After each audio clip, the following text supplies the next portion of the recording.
we're looking at it through a lens that Joseph Smith didn't have. This idea of a curse, it's caused a lot of confusion, it's caused a lot of pain. Why is that? People have read the story of Abraham in Genesis, and they thought God just chooses Abraham arbitrarily. No, he's seeking God. There's an adversary who has held him bound, and then the Lord descends, addresses him by name, calls him as a prophet. Have you heard this story anywhere before? This is Abraham's first vision. The Bible just lays out the story in a very basic narrative way, whereas what we have in the book of Abraham is a first-person account. It's taking this terrible reading of the Bible that people are using in Joseph Smith's time to hold people down, and it's using it to actually lift them up. Joseph Smith doesn't read this and think, oh, this is saying slavery. He thinks this is saying something opposite to they should be slaves. Now, here's where it gets interesting. Let me put my seatbelt on, okay? One thing we need to know is how close Joseph Smith was to this issue of interracial marriage. It's very much present in his own family. Do you know the phrase you just said? What are you about to tell me? How have I not known this my entire life? Literally, the book of Abraham gets us off with a bang. Okay? In Abraham 1, you've got a vision of God, an attempted human sacrifice, and what people understand to be a racial curse that kept black men from having the priesthood. So you've got all that. That's chapter 1 right there. Here we go. Okay. We're starting this thing off, and it's like, yeah, I think we think about it in the current day. Mm-hmm. There's like, oh, that's the story of Abraham. His dad tried to kill him. We're like, wait, no. This is like, if you're looking at Joseph Smith's time, they have the Bible, and then now you have this new restoration scripture where it's like, no, this is more of a backstory of what really was going on with Abraham. First story, no, Abraham's dad tried to sacrifice him. Yeah. And by the way, that curse thing, it's connected to race. Is that what you're saying? Yeah. This is, I think backstory is a great term here. This is the backstory of the Abraham story in Genesis. And in Genesis, in fact, Abraham in some ways he's, from a literary vantage point, he's kind of a flat character in the sense that he doesn't actually state his motives. We don't see his inner conflict about when he's commanded to sacrifice his son Isaac. He's not presented as having motives, right? The Bible just lays out the story in a very basic narrative way, whereas what we have in the book of Abraham is a first-person account. So think of that difference, right? It's sort of a basic third-person narrative versus a first-person account. So in the Bible, in Genesis, you have God coming to Abraham with no backstory about who Abraham is or what he's all about or what he wants. And you have God saying to Abraham, I'm going to give you a promised land. I'm going to give you posterity and so on. I'm going to give you kids, for all generations. But you don't actually have Abraham saying that he wants those things. You don't have Abraham he hasn't already expressed in the narrative, hey, I want kids, right? Yeah. He hasn't said, I want a promised land. But you open up the book of Abraham, okay, and that's actually literally in the opening verses of the book of Abraham. That is exactly what you have, right? He says, Abraham saw that it was needful for me to obtain another place of residence. He wants a home. We can all understand that, right? He wants a home. So there's a backstory to his wanting a promised land. He says, and finding there was greater happiness and peace for me. He wants happiness. He wants peace. This is actually a very relatable, the father of the covenant, the father of Israel, what the Bible calls the father of the faithful. He's a very relatable human being here when we've got this first person narrative from him, right? I sought for the blessings of the fathers. And the right whereunto I should be ordained to administer, right? He wants the priesthood, right?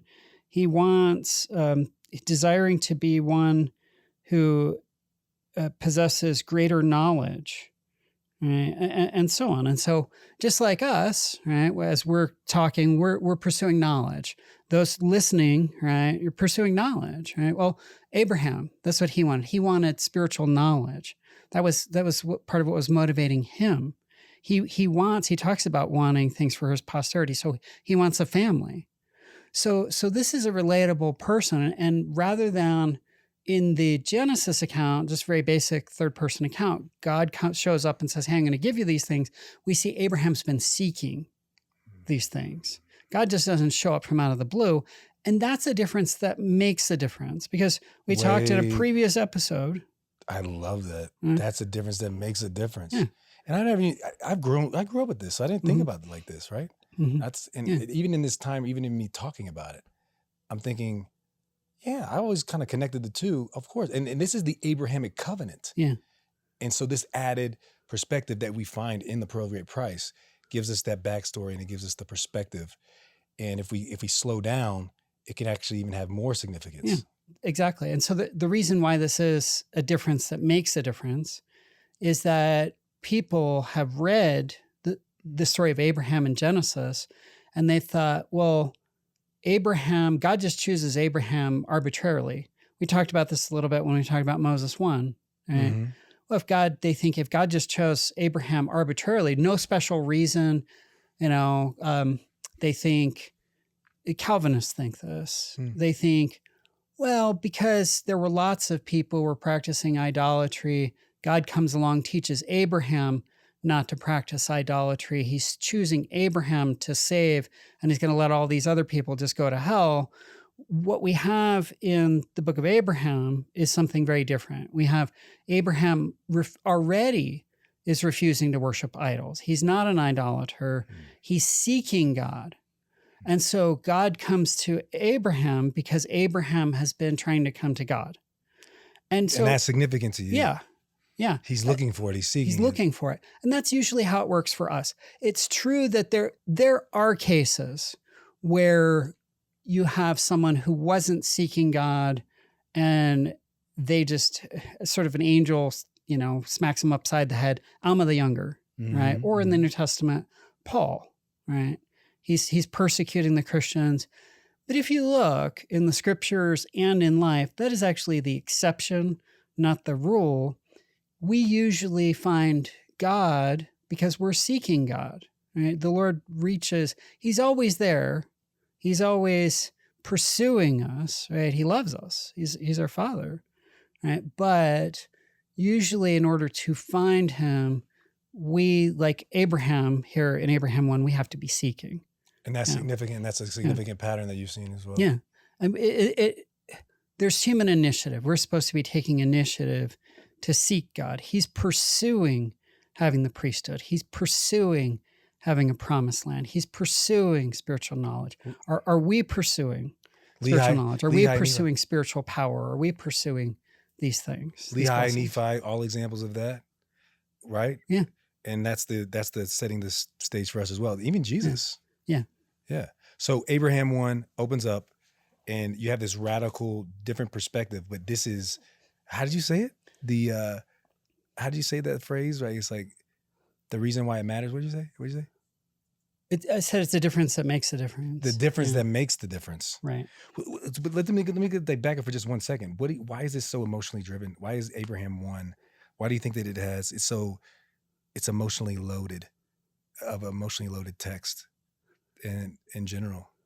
Why do you think that is? I think it's a lot of reasons. I mean, I think for one thing, it's because it is a first person account. And so it's getting into very personal feelings, motives, and because what happens next is very charged, because Abraham's life is on the line, right? And this gives the backstory to a biblical story.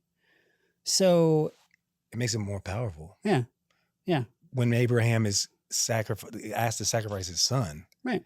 It's like asking whenever he says, look upon the snake. Well, the snake was the thing that was killing them, right? Mm-hmm. You see this, I don't know if maybe I'm noticing that pattern, but it's like, imagine how hard it would be for Abraham, with the backstory, now that you have that, for him to say, oh, you want me to sacrifice my son? And he himself was sacrificed. That had been him facing a big, huge fear, Exactly, yeah. Yeah. So the basic plot of the story, right? A human sacrifice is attempted, but God stops the sacrifice. Story of Abraham and Isaac, right? Same with some real differences, same basic story, right? And so Abraham's attempted sacrifice of his own son it's much more poignant. It has a different feel to it with this story in the background where, and it may be part of why Abraham trusts God. I actually just thought of this today while I was preparing for this. Abraham knows that God isn't into human sacrifice. Abraham knows that when they were trying to sacrifice him, the Lord stepped in, the Lord intervened. Maybe he trusts that the Lord will intervene again for his son Isaac. So from your perspective, what do you think? Because obviously that's the part that's missing. And now that you have it, what does that do? What does that mean? I think it might explain how Abraham is trusting God because Abraham has experiences with God already that have built trust. Right? God has saved him. And so for us, the more that we cultivate our own experiences with God, the more that we contemplate, as it says in Moroni 10, how the great things that the Lord has done, how merciful the Lord has been unto the children of men. When we think about how merciful God has been to us, it builds that trust so that when we are in difficult situations, we have that trust, just like with two people, like with friends, right? Yeah. You and I have gotten to know each other a lot over the last couple of years, right? Built up a lot of friendship, a lot of trust. That's through shared experiences. Abraham has experiences with God before this thing with the attempted sacrifice of Isaac that have already built that trust. There's this added information, there's this added perspective that gives us the backstory. Abraham isn't just the story of a man who just had this experience with his son Isaac. We get the backstory of this man seeking God, him making the initiative. Mm-hmm. And that actually matters. That gives us more perspective, gives us more insight to make it even more meaningful to us today. It makes him more of a model for us, because if what's going on with Abraham is just God out of the blue for no special reason chooses Abraham, well, nobody can control whether God comes from out of the blue and chooses them, right? If that's how it works. But if our seeking God is something that enables him to work in our lives, enables him to choose us, so to speak. So kind of like when Nephi is talking to his brothers and, he says about the people in the land before the Israelites go into their promised land, right? And Nephi says, well, do you suppose that if those people had been righteous, our fathers would have been more chosen than them? And he says, no, of course not. Right? So part of what Abraham 1 is giving us is God is not arbitrary. God is not arbitrary. If we seek God, then God is there. It's like, knock. I stand at the door and knock. Yeah. If any man come unto me and knock, I will let him in. Yeah, and ask and you shall receive, seek and you shall find, knock and it shall be opened unto you. Right? God is always there, ready. And so if we seek him, then we'll receive. He's reaching out back to us. It's almost like it's refining that agency, that ability that he's allowing us to choose him. Mm-hmm. And that matters. That's foundational. Yeah, that's what I'm understanding. That's totally foundational. Why do you think it's so foundational? And I think it's going to be important to expound upon that. I mean, I think what if he just gives it to us? What if he just makes us come to him? Yeah. Well, I think this gets to the whole plan of salvation and the purpose of mortality, right? That the whole thing is set up so that we're supposed to have agency. So there is a veil so that we can have agency and not just have such an obvious and complete overpowering awareness of God all the time that we just have no choice but to tune in to that, right? If there's a veil, if it takes more effort to tune in to that frequency, so to speak, then that allows us to be able to actually choose. God wants us to choose. He wants us to opt in. He wants us to choose to love him. He wants a true relationship rather than to just overwhelm us. And what's the order of it? Is it first that he's seeking God first, and then he's seeking God first, and then the very opening verses give his motives. He says, "Here's what I was looking for. I was looking for a home. I was looking for family. I was looking for knowledge. I was looking for spiritual power in the priesthood. He says, I was seeking all these things. That's his opening explanation about himself and who he is and what he's doing. And then the rest of the story flows from there. Dang, man. Simple. This simple. Yeah. He's seeking God, but he goes through this kind of trial of this attempt to kill him, right? So you've got this story, right? So a man is seeking God. He wants to know God. He wants knowledge of God. And there's an adversary who has held him bound and is trying to destroy him. And then the Lord descends and addresses him by name, calls him my son, and calls him as a prophet. Have you heard this story anywhere before? Well, first of all, it's in Moses, and now you even hit me to Joseph Smith, obviously. Yeah. This is Abraham's first vision. Right? So you mentioned earlier, before we started recording, there are patterns. Right? So partly it's a matter of pattern recognition. Yeah, there are patterns here. Wow, okay. This is the same, different dispensation, same pattern. And Joseph is seeking, if any of you lack wisdom, let him ask of God. Joseph's been seeking liberally and upbraideth not. So Joseph's not just taking a walk in the woods and suddenly, wow, like a light appears, God appears. He's seeking. And then he has this encounter with God, right? Abraham, God doesn't just come down, he's just traveling along and suddenly God shows up. No, he's seeking God.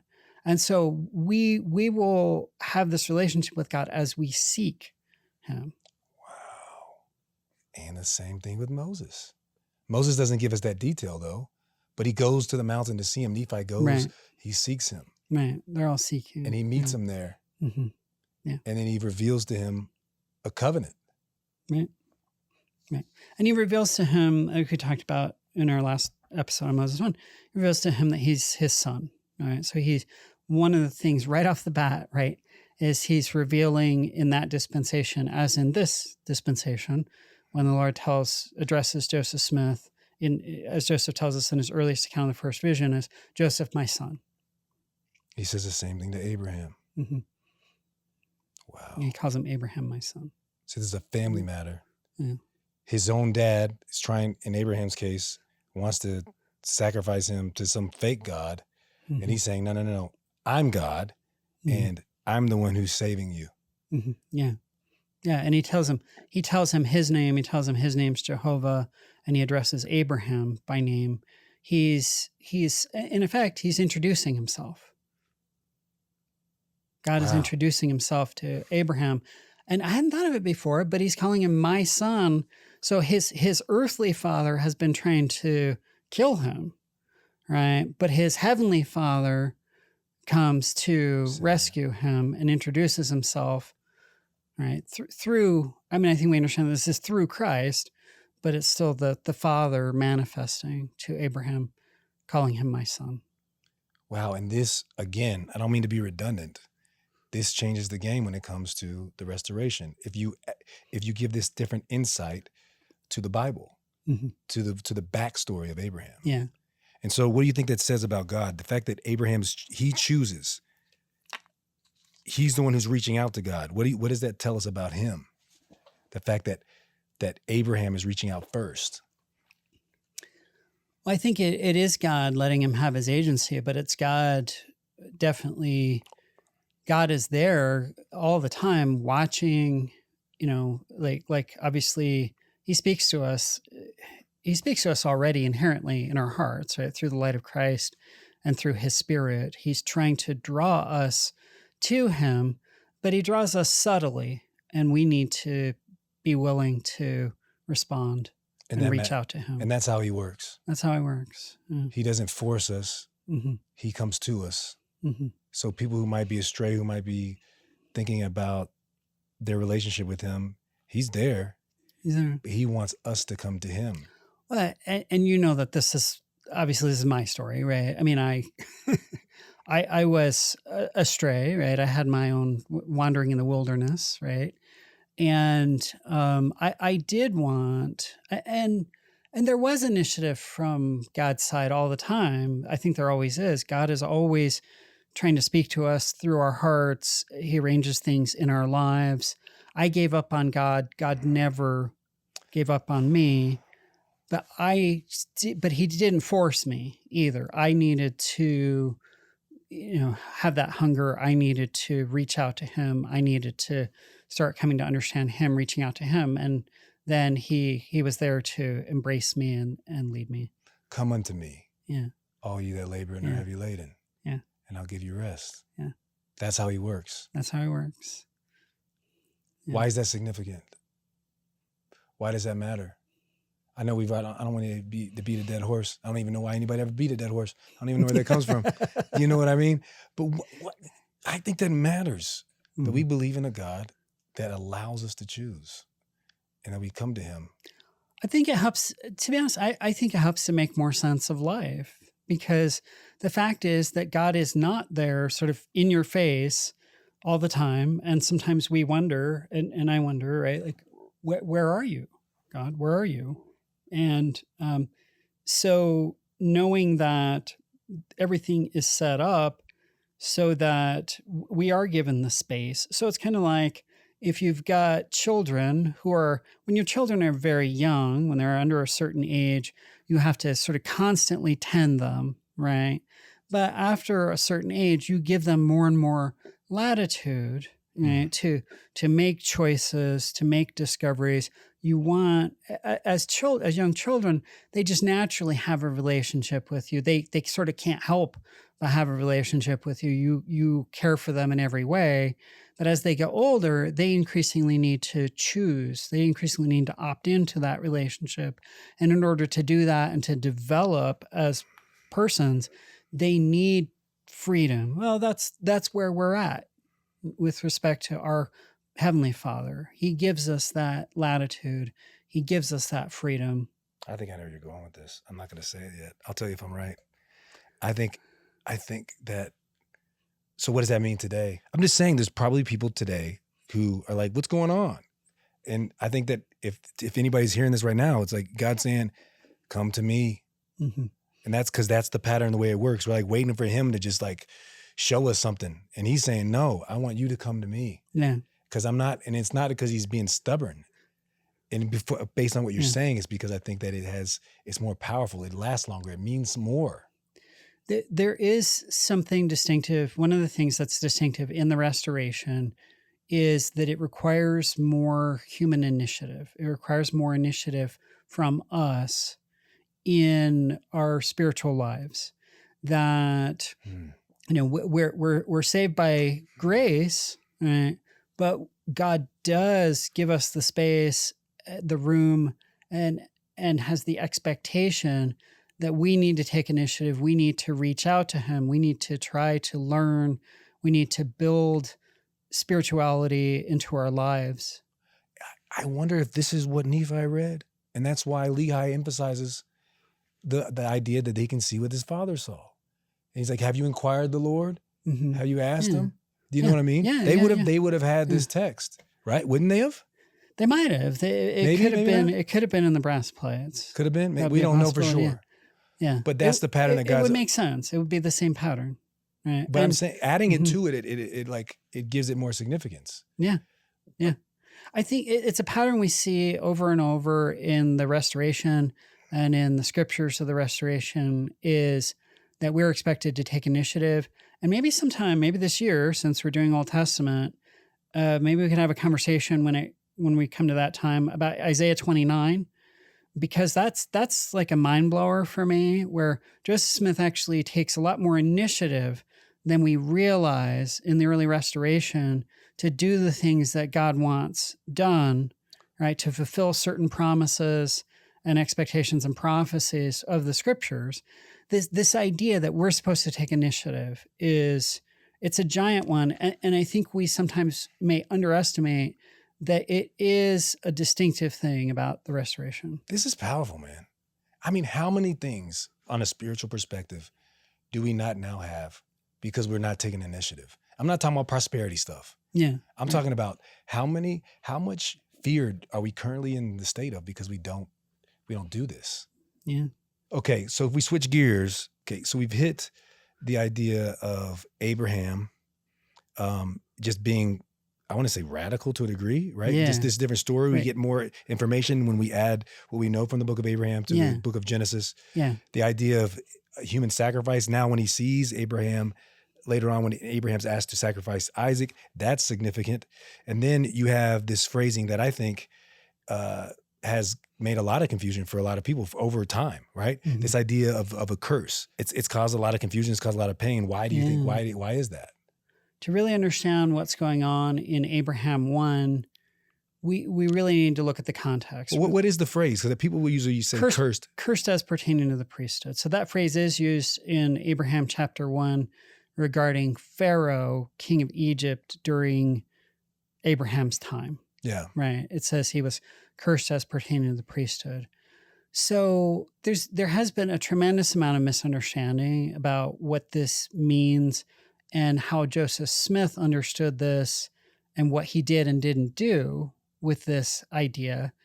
And a key to understanding the book of Abraham, a key to understanding Abraham 1 is understanding that it has a number, that it's radical, that it has a number of reversals in it. Reversals. So we've already seen where if you're just going off of traditional Christian interpretation of Genesis, often they think God just came from out of the blue to choose Abraham, right? But the book of Abraham reverses that. No, Abraham was seeking God, and that's why God came to Abraham. In the Bible story, you have just Abraham attempting to sacrifice Isaac when he's commanded to, right? But the book of Abraham adds the backstory. Well, people tried to sacrifice Abraham, right? And so Abraham goes into this attempt to sacrifice of Isaac, realizing that the Lord can intervene because he's already intervened, right? So on both those levels, Abraham 1 reverses how we might otherwise read the Genesis narrative. It flips it, okay? Yeah. Now I'm going to suggest same thing here, okay? We have this phrase, cursed as pertaining to the priesthood. We have a history of how that phrase was used as a rationale in support of the priesthood ban, right? It was used in that way. But is that what it means? What did this phrase mean to Joseph Smith? And what did it not mean? And the things we can tell what it did and didn't mean to Joseph Smith because we have his actions and we have other things that he said outside of the translation of the book of Abraham. Okay? There's additional things that you have that he said. I got something. So to my knowledge, this has never been used before in discussions about the book of Abraham and the curse there. But it's like, to me, it's like mind blowing. Okay. Let me back up. Okay. Let me put my seatbelt on. Okay. Because this is significant because when it comes to Abraham, right? When it comes to the curse, that is, in some cases, even to like that I can remember in my lifetime, was the reason why there was a priesthood ban to a degree. And so you can give us context on the background of what it would have meant to Joseph. Whether it was the reason might be another question, but it was certainly used as a scriptural rationale for the priesthood ban on men of African descent. For sure. Okay. But there's something that puts us in a completely different framework. But to see this, one of the things we have to learn is it's important to learn to think like a historian. Okay. Because the natural way that we read an old text, even a scriptural text, is we read it through the lens of everything that has happened since that text was created, right? Because we kind of it's natural. We almost can't help it, right? When we look back in time, we are creatures of our time, right? And we look back and we have the biases of our time, we have the culture of our time, and we have all these things that have happened since, and we just, that's all the lens, just kind of like the intervening space here is sort of a lens between you and me. If that intervening space were filled with fog, I couldn't help but see you clouded with fog or something, right? That's how we naturally see. So history, or doing history, thinking historically, requires something of us that's unnatural. What it requires us to do is to take a reverse position. So instead of me looking back in time at Joseph Smith and the translation of this part of the Book of Abraham in 1835, or even the ancient world back further, it requires us to actually reverse direction and be like facing back in that time, back in Joseph Smith's time, facing forward, looking to the future, not knowing what's going to happen, right? And so what we need to ask is, of some of our modern ideas, well, did they have that idea yet? Is there any reason to think? So let's take the priesthood ban, as you know, and as we'll talk about later. At the time that the Book of Abraham is translated, and for years afterward, there is no priesthood ban. And so when we're looking at Abraham 1 through the lens of the priesthood ban, we're looking at it through a lens that Joseph Smith didn't have. That's not how he was looking at it. So we need to learn to think, what did he see at the time? What did he know? What's his cultural background? What's his experience? And that enables us to see historically, to think like a historian. Okay? I'm understanding what you're saying. So, yeah. So I'm going to try to do some of that here. So Joseph didn't have what others had, because I think that people use that as the justification later on. But when it actually was received in Revelation, that's what I'm understanding. When Joseph received it, what did he see? And that's nobody. I've never had anybody I've never even had a conversation like that. Yeah. That's what we need to ask. If we want to understand what happened in the past, and we want to understand the people of the past, we need to ask what had happened up to that point. That's right. What had they experienced and learned up to that point, not after. Not what comes after. Forget what comes after for a while. Bracket that. Right. So one thing I think it's important to be aware of is that issues that are raised implicitly by Abraham chapter 1 about the idea of a curse pertaining to the priesthood, it also brings up historically in the church has brought up issues of interracial marriage. Right? And one thing we need to know is how close Joseph Smith was to this issue of interracial marriage. It's not just something that interracial marriage doesn't just, how close he personally was to this issue. Okay. So a couple examples. Okay. So first, Joseph Smith. What are you about to tell me? So first, do you know the phrase you just said? How close he was? How close he was to interracial marriage? Yeah. So looking at family. Okay. So first, Joseph Smith had a first cousin, Stephen Mack Jr., his cousin on Lucy's side, marries a Native American woman while Joseph is translating the Book of Mormon. So wait. Lucy Mack Smith, Lucy Mack Smith's brother, Stephen Mack, marries a Native American woman. Has a son, Stephen Mack Jr., who marries a Native American woman while Joseph's translating the Book of Mormon. At the same time, over in Illinois. Yeah. And so, what would that have been like back then if somebody to do that? Give me some context around that. There probably would have been some controversy. I'm not sure in that particular place. Was it controversial? It was in Illinois. I'm assuming it would have been. I haven't looked closely at that one, but marriage between Anglos, whites, and Indians. Like, I'm not sure. It was definitely controversial. I'm not sure how much. Okay. The other example of interracial marriage close to Joseph Smith would have been much more controversial. And that is that Emma Smith's aunt married a black man.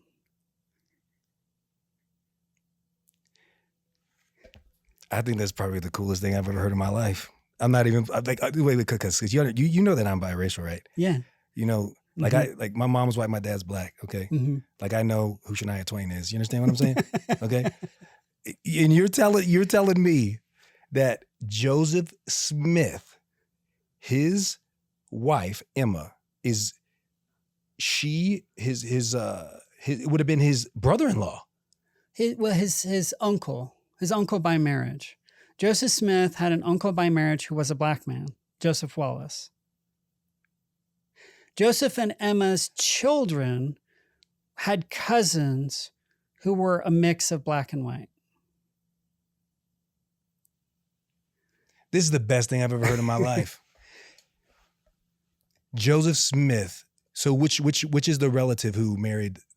Antha Hale. So this is Emma's father, Isaac Hale, his sister, Antha Hale. Her aunt.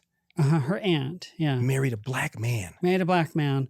And married, not a relationship. They were married. Married and had a family. They had several children together. They had who at the time were called mulatto, right? Like mix of black and white, right? Yeah. And this was radical at the time. This was controversial, so much so that they traveled to a certain town in Connecticut to have the particular minister, radical. They went to a radical preacher who was actually willing to perform the marriage. He performed the marriage for them, and because Elam Potter performed the marriage for them, and because he performed that marriage, he got kicked out of being the pastor of his congregation. So if you think it was controversial when your parents got married in the 1970s, this is what? It was very controversial to be an interracial couple in the 1790s. 1790s? Mm-hmm. This is like Emancipation Proclamation, like not far after that.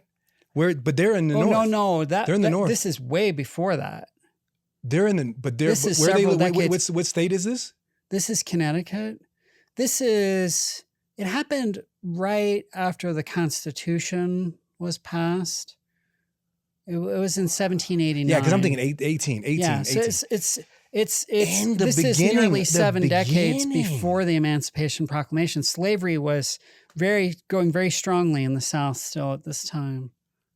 Joseph Smith's nephews, nieces were biracial, multiracial. I mean, would have been Emma's cousin. I'm not trying to get caught up in. Yeah.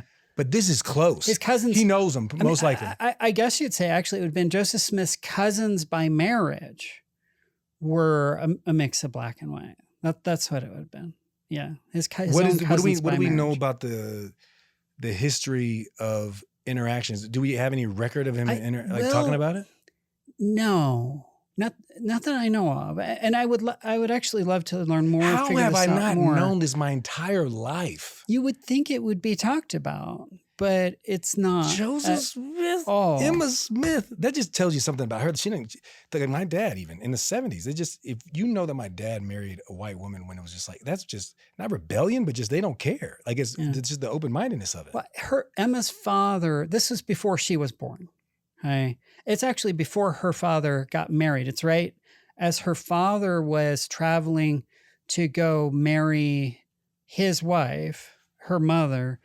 This is when this marriage of his sister happened. He probably attended the wedding. Her father was probably Emma Smith's father was probably at this very controversial wedding. I don't even know what to say, man. Like whenever you said it, my mouth was just like, it's like wide open, man. So this issue is not a distant issue from Joseph Smith. He has a first cousin who has married a Native American woman, and he has an aunt and uncle by marriage who are a biracial black and white couple. Interracial marriage is not some distant, far off, hypothetical issue to him. It's very much present in his own family. And so Joseph has to think about these issues. He has to be thinking about them. They're very immediate issues. And you see this consistently with a lot of different prophets. It's almost like God's preparing their mind. God's preparing their perspective. And I don't know, you can't say that God made these people get married. But it definitely affects his lens. It affects his perspective. It's going to affect his lens. And it might help to explain some of his actions subsequent to this. It may be a factor that we'll go into, right? Okay. So to pivot back to Abraham 1, then, right? Just to say, first of all, these are issues of race exist in Joseph's own family, in his own biological family, and among his in-laws, very closely related to him. So when you have a phrase in the book of Abraham where it says, Pharaoh was cursed as pertaining to the priesthood, okay, what does that mean? Okay. So, I mean, it's obviously building on what we read in Genesis. Okay. In Genesis 10, it says that Noah curses the descendants of his son Ham. Okay. And in Genesis, it also says, I think it's in that same chapter, it gives some genealogies, and it says that Mizraim, which is a term for Egypt among the Hebrews, okay, that Mizraim was descended from Ham. So Genesis is actually saying that the people of Egypt are descended from Ham. Yeah. And there's this idea that there's a curse on descendants of Ham. And so, how is this curse understood in Joseph Smith's time? Well, in Joseph Smith's time, it's understood to be a curse of slavery. Now, what I'm going to show is that's not what Joseph Smith thinks it means. Okay. But this is what the people in his time think it means. Okay. So given that this text in Genesis was widely used, it was probably the most commonly used text among people who wanted to support slavery, from most commonly used text from the Bible to support slavery, is this curse on the descendants of Ham, the curse of Canaan, the curse on the Canaanites. Right?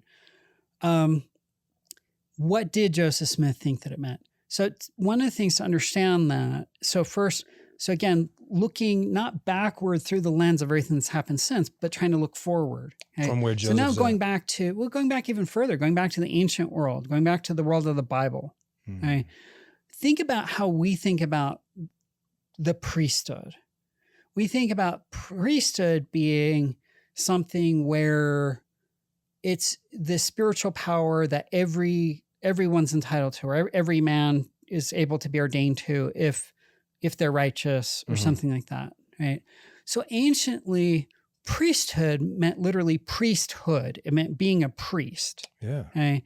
So some people had different occupations, different sort of callings in life. Some people were farmers, some people were merchants, some people were blacksmiths, some people were soldiers, some people were priests, some people were prophets. Prophets and priests were not the same back then, right? The high priest in Israel was not the prophet. The prophet, Isaiah wasn't the high priest. That's somebody else.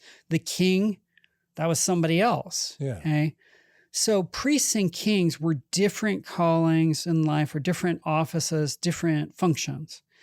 And so David was the king of Israel in his time, but Abiathar was the high priest. Yeah. David was king partly because there were promises to the lineage. Jacob blessed the lineage of Judah, that a line of rulers would come from Judah. Yeah. Right? So David's king, partly because there was a lineal blessing of kingship in his line, and then he passed that on to his son Solomon, and it passed down to other descendants, right? Okay. Lineal blessings of kingship. Blessings of priesthood were primarily passed through the line of Aaron, right? So the high priest had to be a descendant of Aaron. So David couldn't be the high priest because he wasn't a son of Aaron. Aaron couldn't be the king because he didn't have that lineal blessings of kingship, right? That the society back then was different, right? Being a priest was a role in society. Some people had it, other people didn't, right? So when we have that context, that Joseph Smith, he's very familiar with the Bible. He's very familiar with the biblical worldview where priests and kings are separate. The blessings of being a king, the blessings of being a priest, those are separate blessings. Okay. Now here's where it gets interesting. And here's the source that I've never seen used to try to illuminate what does Joseph Smith think is the curse in Abraham 1? How does he interpret that? We have documents that were produced alongside the translation of the Book of Abraham in Kirtland. They're sometimes called the Kirtland Egyptian Papers or the Egyptian Alphabet. There's a whole volume called the Grammar and Alphabet of the Egyptian Language. And what this is, and there's some controversy over this, right? But basically, but that we know the documents there's some parts of these documents in Joseph Smith's handwriting. We know he's involved in producing them. What's the controversy? They're on the Joseph Smith papers. The controversy is how exactly are they related to the text of the Book of Abraham? Okay. But that's going to be tangential to what we're talking about, right? So what's happening is Joseph and some of the men working as his scribes, like Oliver Cowdery, W.W. Phelps, they're working with these Egyptian papyri and they're trying to understand their implications. They're working with the translation of the Book of Abraham, and they're trying to understand, what does all this mean? What does all this mean? And so Joseph and the others, they produce something in this grammar and alphabet, of the Egyptian language, where they say, they refer to Pharaoh. Now, remember, Pharaoh is the one in the Book of Abraham 1, who's said to be cursed as pertaining to the priesthood. You might want to open up Abraham 1. Pharaoh is said to be cursed pertaining to the priesthood. Here's what they say about Pharaoh in the grammar and alphabet of the Egyptian language. A prince of the royal blood, a true descendant from Ham, the son of Noah, an inheritor of the kingly blessings from under the hand of Noah, but not according to the priestly blessing, which fell upon Shem from under the hand of Noah. And then he also says that this division of what they're doing is because of the transgression of Ham. So he's talking about the Genesis curse of Noah on Ham, but he's defining what that curse does, what it means in a completely unfamiliar way. Why don't we have this? Like, where did you like? I mean, it's on the Joseph Smith Papers website. So it gives the clarification. Is he pertaining directly to 26? Does it outline like that, or is it just general? It's general in the sense that it's not referencing the verse. Yeah. But it's talking about Pharaoh. It's talking about him being descendant of Ham, which it also talks about Abraham 1. It's talking about the idea of a curse. It's talking about him not having the blessings of the priesthood. It's plainly talking about the same exact thing. Yeah. But then it's framing it differently. It's stewardship. Right. It's framing it in terms of division of labor or different stewardships. Not punishment. Right. It's not, hey, these guys get something and you don't get something. It's you get this and you get this. Here's your role and here's your role. You are the priests here and you are the kings here. And it was pretty common back then, what you said before. I think that's interesting. Yeah. So that wasn't strange to him. And he's giving more clarification. Right. Okay, so now, if we're looking at it now, and I'm just trying to think of what people might be thinking right now. Like, okay, well, he's looking at this and you can see from what he does that it doesn't mean what we've maybe interpreted it to be past that time, right? We are interpreting all these things. We have tended to interpret this as just restriction. Yeah. Right. Oh, this is just putting a restriction on certain people. And actually, this would be more like division of labor. Yeah, now, I get that. Now, it also goes back to more ancient ideas of that different groups of people do different things, right? Whereas nowadays, kind of like we live in a society where we have social mobility. Everybody can do anything, basically, right? That's our modern idea. And so this idea wouldn't fit today with, okay, like it's kind of like traditionally in India, you have the caste system, which to some extent has broken down. It's still partly there, I guess, but to a large degree, it has broken down.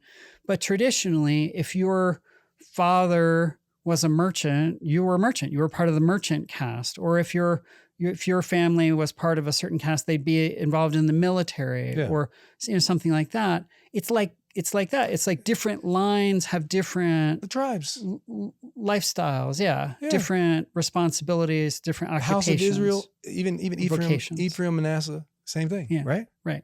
Interesting. Right.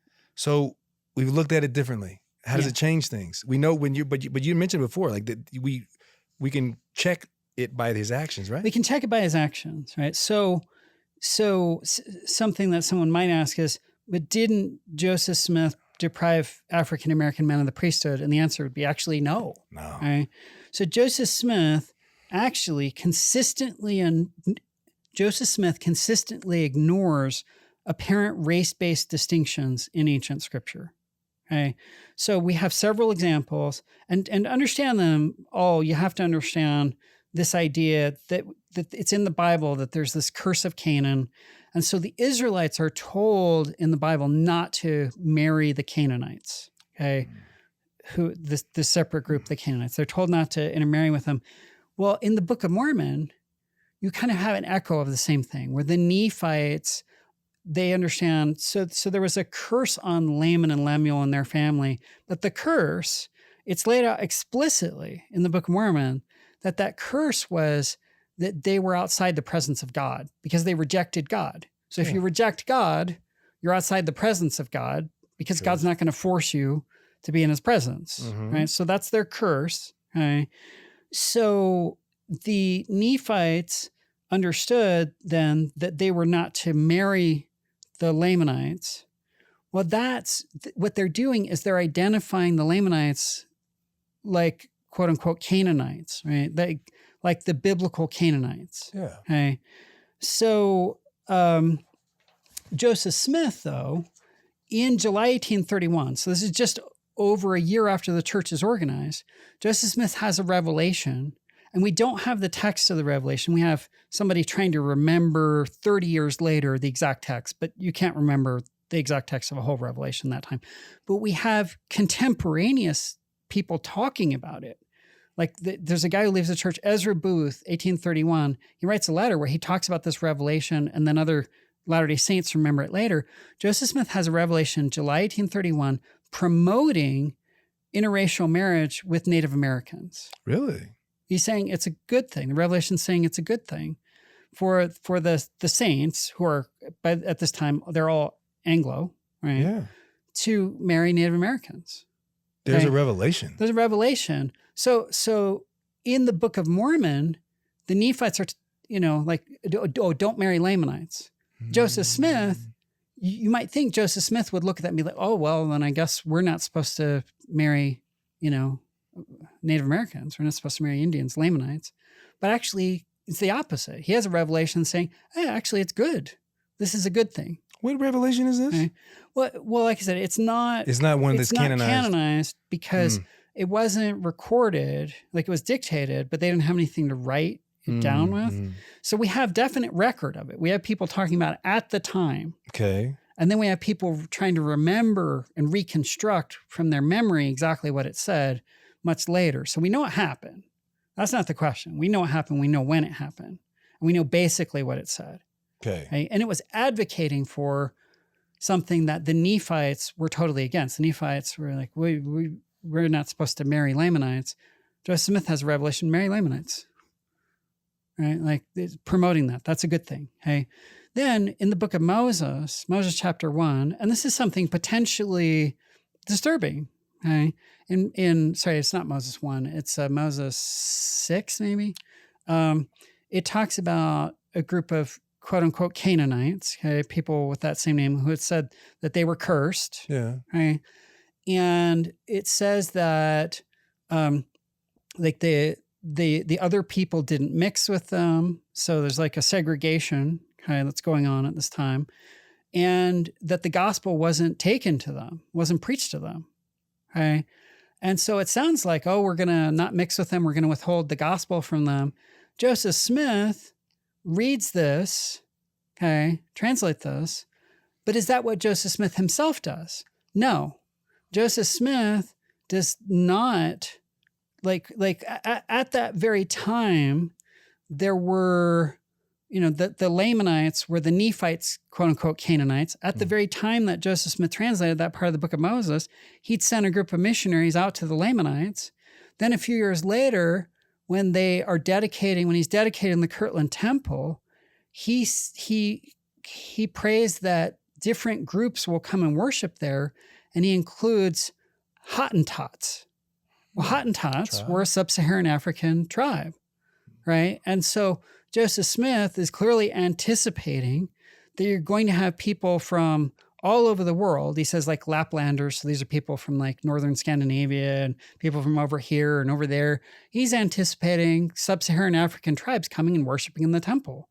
Joseph Smith is not taking what it says in the, these accounts of ancient events and saying, oh, well, that's what we need to do now. He's going a totally different direction, right?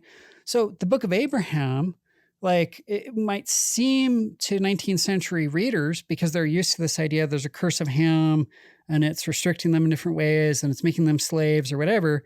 They might read what it says in the book of Abraham and be like, oh, well, that goes right along with that.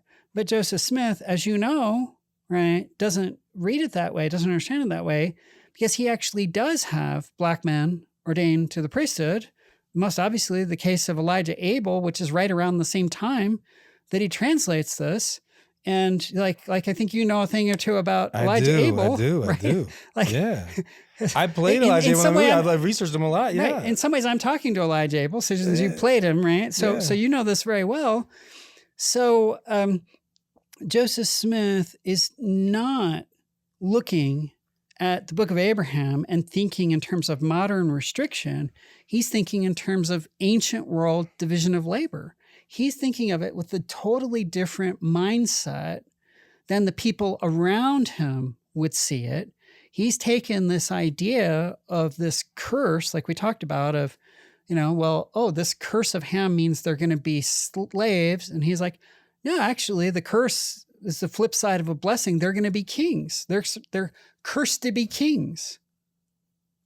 That's opposite. Like you can't get more radical difference tips than it that. Upside down. Yeah, tips it upside down. What's the reverse? So that's the reversal for that case when you're looking at Genesis versus the book of Abraham, correct? And then going into the restoration, it's reversing it back around. Is that what you're saying? Reversing it back in the sense of now everybody can be a king. Now everybody can be blessed to be a priest as well. Is that what he said? Joseph Smith opposed slavery, and he advocated for African Americans to be able to vote. So he is reversing this traditional idea of the curse that would have given people of African descent like no political power. He's actually saying the opposite. He's saying, giving it no political power. Are you kidding me? Look at Pharaoh. He was the most powerful man in the world. Why would you think that God cursed these people to have no power and be slaves and not be able to vote or have otherwise exercise political rights? Wow. He's saying it the opposite of what his surrounding culture is saying. So he is a man of his time. Okay. He doesn't have all of our attitudes, but in some ways, he's like so far ahead of his time. It's crazy. He's reversing. He's kind of setting the precedence. I mean, there was Elder Q. Walker Lewis as well. Yeah. That we know. And I don't know, this brings up so many questions, I know. And I know we're not going to go into the depth of all of it. There's other podcasts that I think that are available. I know Casey and Scott have done some pretty good research on it. I've had some other podcasts that I've done that goes a little deeper. But why do you think this is so significant? I mean, I guess the answer is obvious, but what have you come to the conclusion of for you? This differentiation, because it's obvious, Elijah Abel, and then what does this mean? What does this mean for all of us? I think well, that's a good question. There are a lot of things that I think it means. I think for one thing, it means that we need to understand people. When we look at the history of the church, like I think a lot of times people, they might find something that's disturbing, right? And there are disturbing things in the past. And people in the past, they were human. They weren't us. They didn't have all the things that we've learned in some ways in modern times, right? It's the changes that our world has been through. But if we are willing to look carefully and not just with our own sort of prejudices, because in some ways, as moderns, we have prejudices against people of the past. That really is the case. I mean, it's almost baked into the word modern, right? When we say modern, we tend to mean better. More advanced. More advanced. More along the way. And people used to think this way, but we're modern. Right? We know about it, right? And so there's a kind of chronological prejudice that comes with being a modern, right? And so maybe if instead of just waving off everybody in the past, we try to see what would it have looked like to be them, right? And then we also try to see where are times when they surprisingly, they're more advanced than we think. And particularly in the case of Joseph Smith, he's human. He's human, and he's limited by being human. It's what it is to be human, is to be limited. Yeah. But he also has prophetic foresight. And so several years after what we've been talking about, when he's running for president, he has a plan to end slavery, which people later on look back on. There are some observers, and they're like, if we'd actually followed Joseph Smith's plan, we could have avoided the bloodiest war almost 1 million in our history. Yeah. We could have avoided that. He had prophetic vision. He had prophetic foresight. And so it's valuable to accept that he was human. And it's also valuable to see where he saw beyond his time. He saw things he shouldn't have been able to see. He was advanced in these ways. We think about, you've alluded to, and I don't want to go into in depth because it's its own whole conversation. It is. But you alluded earlier to issues with the Book of Abraham that people bring up about the translation, right? Is this really what the papyrus says in Egyptian? People raise questions. Is there another papyrus actually that Joseph Smith had that he's translating that from, and so on? But I want to get at, as part of this discussion, just a little bit, what's an underlying assumption here, an underlying issue? One underlying issue is we tend to think that what it means to be a prophet is to be a superhuman. Yeah. And so if Joseph Smith was a prophet, then what he should have done is he should have translated any text that he found. He should have just given us a literal rendering of exactly what that text said. Let's say, and I don't want to weigh in on, is the Book of Abraham text that we have, is it translated from the scroll? Is it translated from papyrus that we have? Is it translated from missing papyrus? That's its own whole issue. But let's say that it was a scroll that we do have, and that scroll just served as a kind of catalyst for revelation from Joseph Smith. There are people criticizing Joseph Smith, and I used to be one of these people. I know this because I used to be one of these people, right? Like thinking, okay, well, Joseph Smith should have told us exactly what it says in this Egyptian funerary rite about how you're supposed to preserve the person's entrails and how they're supposed to pass into the next life, and so on, right? But if Joseph Smith, a prophet's role is not to be an academic translator. A prophet's role is to bring forth truths from God. And if you look at Abraham 1 and the powerful truths that it contains, on the rest of the book of Abraham, the powerful truths it contains, are you really saying it would be more valuable to us if Joseph Smith had translated the Book of Breathings? Yeah. The Egyptian. Yeah. There's obviously how would that have been of more benefit than the truths of the scripture that we have in the Book of Abraham? I don't think so. So if we're trying to assess whether Joseph Smith was a prophet, we're trying to assess this, did he speak for God? Did he give us new truths? Did he reveal truths from God? And we can take those truths and we can test those truths and we can see, are these truths from God? Just like with the Book of Mormon. Yeah. Right? We can see, are these things from God that give us greater insight, that draw us closer to God? So just in Abraham 1, we've seen, you've got, it's giving us the backstory in the Bible where it fleshes out Abraham, and it shows us a model, an example for seeking God, taking initiative in seeking God in order to have that relationship with him. It gives us more of a backstory for how Abraham is able to have the experiences with God so he can trust God when it comes to his son Isaac, and that he can see beyond just the events that are happening, that this is something of greater symbolic importance, representing God's the Father's sacrifice of his beloved son for us. It's taking the ideas of the curse of Canaan in Joseph Smith's culture, where it's saying, oh, the descendants of Ham are cursed to be slaves. And it's actually saying, you know, these people were blessed. They were blessed with the blessings of wisdom. They were blessed with the blessings of the earth. And Joseph Smith's also seeing it saying, they're blessed to be kings like Pharaoh. And so it's reverse. It's taking this terrible reading of the Bible that people are using in Joseph Smith's time to hold people down, and it's using it to actually lift them up. Joseph Smith doesn't read this and think, oh, this is saying slavery.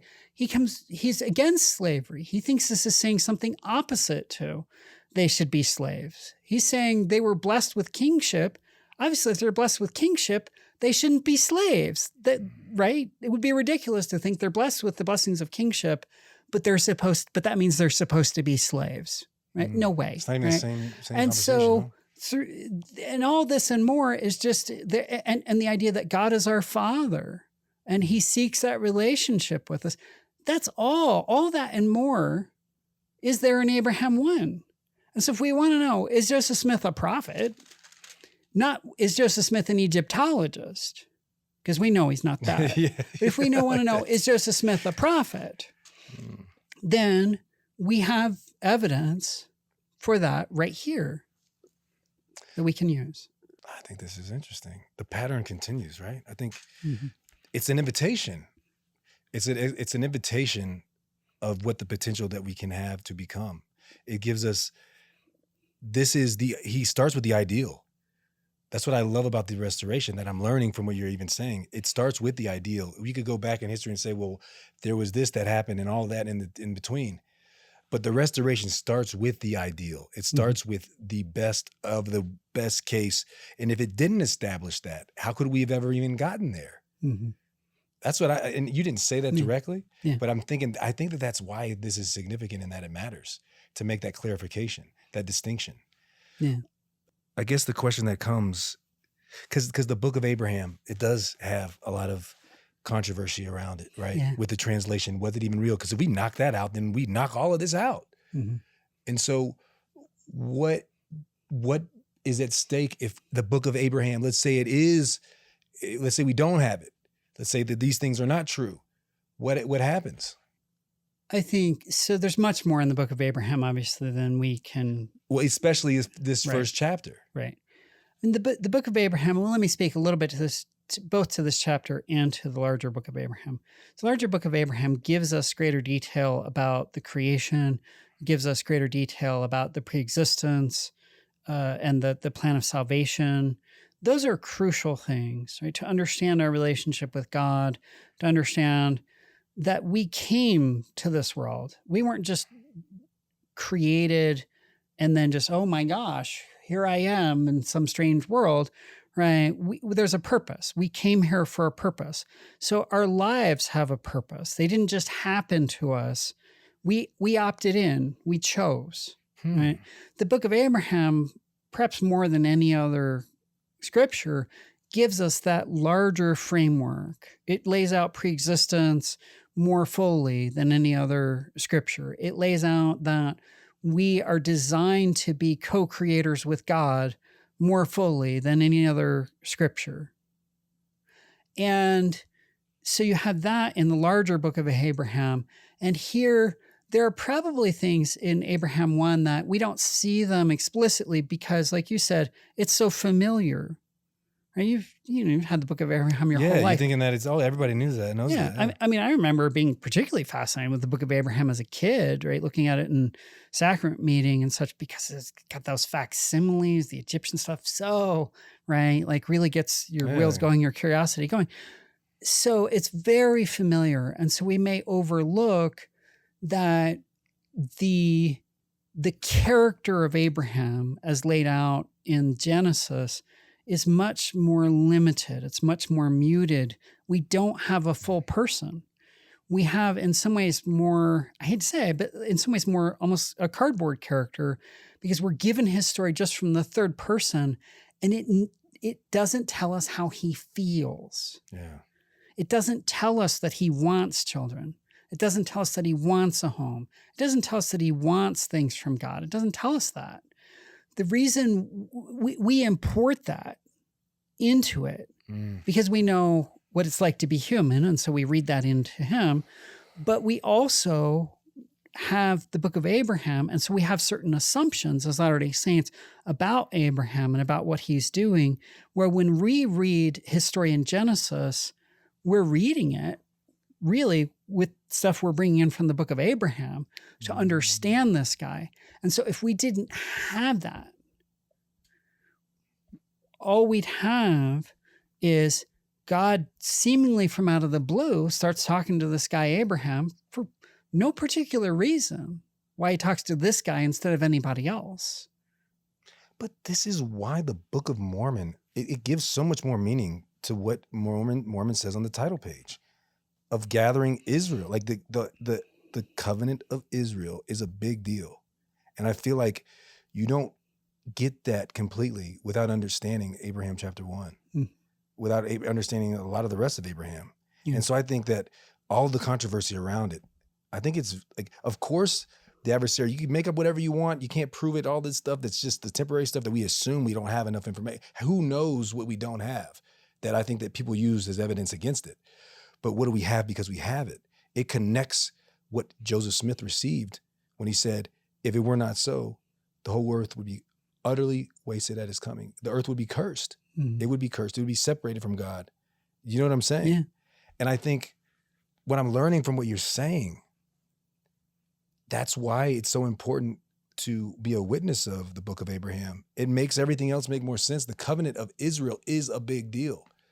You know? Yeah. How does this connect us back to Christ? I mean, almost it's like Joseph is saying, look, whatever you think of it in this world is what it is. But it's almost as if he's like pointing us back to him. Mm-hmm. You know, what is he pointing us back to in that way? How does it point us back to Christ? How does Abraham actually connect us back to Christ? Mm-hmm. The book of Abraham, this new perspective in the restoration scripture. Yeah. So the book of Abraham, definitely right off the bat, providing a backstory for what they call the binding of Isaac. That's the traditional name for it. In providing a backstory for the binding of Isaac, it reframes that story and it shows more of what Abraham would be thinking at the time, right? That the image that I get of Abraham against the backdrop of Abraham 1 is that it's not just a guy who's willing to, oh, well, okay, you want me to sacrifice my son, human sacrifice my child? Sure, right? Like, no. Okay, no. He's saying something that he's doing something that's very different from that. He knows that he can trust God. He knows that God is going to come through. God has come through for him. God is going to come through for Isaac. And so then when you look at it in that light, I think it brings out more fully the symbolic nature of that event, the sacrifice of Isaac, it's pointing beyond itself. It's pointing to something else. It's pointing to the Father's sacrifice, right, of his beloved son, that he gives. I mean, funny thing, in the story of Isaac, God actually calls Isaac Abraham's only son. He's not his only son. He has Ishmael. But it refers to him as his only son. Right? It's like it's portending the only begotten. Right? It's portending Christ and the sacrifice of Jesus Christ. It's looking forward to that. Abraham, like I said, the New Testament calls him the father of the faithful. He's an exemplar of faith. It's like he's a believer in Christ long before Christ comes. And so he presents a kind of model for us of seeking God. Right off the bat, he shows in the opening verses of Abraham 1, an example of trying to seek God. Now, nobody's a perfect example on something we've talked about before. Well, one person is, but like, other than that, right? Like, and so Abraham, he's presenting us a pattern. Joseph Smith presents us certain patterns, right? But those patterns are not the same as them being our exemplar. In some ways, the people in the Bible, and even Joseph Smith, the prophets, they point beyond themselves by the very fact of their failings. They don't just point us to Christ by their strengths. They also point us to Christ through their failings, because they all sin. They all fall down. They all fall short. And so that's supposed to point us beyond them. When you look in the scriptures, you find, it's particularly in the Hebrew Bible, we have it in the New Testament, you have it in other scriptures. Noah gets off the ark, grows some grapes, makes wine, gets drunk, You've got Abraham has an unhappy sort of family story, with Sarah and Hagar. Not that's not a model for family life there, right? You've got Jacob, or Isaac plays favorites with his children. Jacob deceives his father to get the blessing. Jacob's sons do all kinds of things, including what they do to their brother Joseph, but all kinds of other things. This isn't to say like, let's look down on them, because actually what it's showing is even the people that God chooses are very, very human, and they need redemption. We need redemption. We're all human. We have an exemplar, that's Jesus Christ. We have a savior, that's Jesus Christ. Through both the good things that they do and the mistakes that they make, Abraham, Joseph Smith, and other prophets and the people in the scriptures, they point us to Jesus Christ. What I'm learning from what you're saying, even Jesus was attempted to be sacrificed by his people. Mm-hmm. It's the same thing with Moses at the age of 2. Right now, I'm not saying that Abraham was 2, but you see the same pattern that happens. Oh, yeah. And I don't know if I'm wrong. I don't know if that's what it's intended to be, but I'm just saying, you see this, I'm just noticing this same pattern. And it's almost like this king thinks he's the king, and he's gonna tear down and take away this.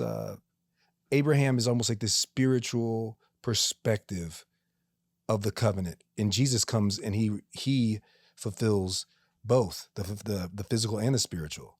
And he was attempted at his death to sacrifice him. And he then later, whenever Abraham in Genesis chapter 22, Isaac and Abraham, he's like, no, that's a similitude of my only begotten son. Mm-hmm. And he actually will do that. Do you think that is real? I don't know. Because to me, when I see Abraham chapter 1, it's like God saying, yeah, Abraham's dad, that thou shalt have no other gods before me. Mm-hmm. I'm God. Yeah. And I'm going to save your son, and then I'm going to sacrifice my son. Definitely we have Abraham's earthly father cooperating with the pagan priest, trying to have him sacrificed. And then we have God saving Abraham from that. But then we have God telling Abraham to sacrifice his son, doesn't really want him to sacrifice his son, but he's doing it as a symbol, as a similitude for how he, our Father in heaven, is going to sacrifice his son. And so there is a wild parallel there between what Abraham's father is trying to do and sacrificing his son in a way that it's a destructive sacrifice, whereas what the Father really wants to have happen, what God the Father wants to happen, is a redemptive sacrifice. That's real, man. Wow. I'm thinking of 2 Nephi chapter 9.